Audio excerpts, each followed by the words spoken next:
So it's Sunday afternoon. We're still in our temporary housing, which is a friend's house. It's going to be hard to give up this amazing view that they have, but we'll hopefully be moving in a week or two. In the meantime, I wanted to share with you a few stories. I'll do them in three different stories in three different segments. Really cool stories of how God's at work. Here's one. This is a student that I'm actually starting to disciple now, named Igor.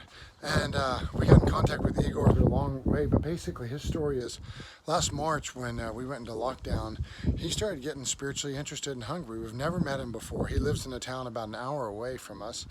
And he started going online and found Hillsong Portugal online, started attending their services online, and eventually became a Christian. This fall he joined an online home group because everything's been shut down.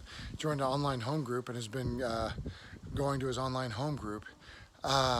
He basically, his home group leader happens to be one of our student leaders at the engineering school, and she told him about IGOP and our crew, and he asked if he could be discipled. So I'm now discipling him. Here we are in April, and he's still he's never met a Christian in face-to-face because of our lockdown.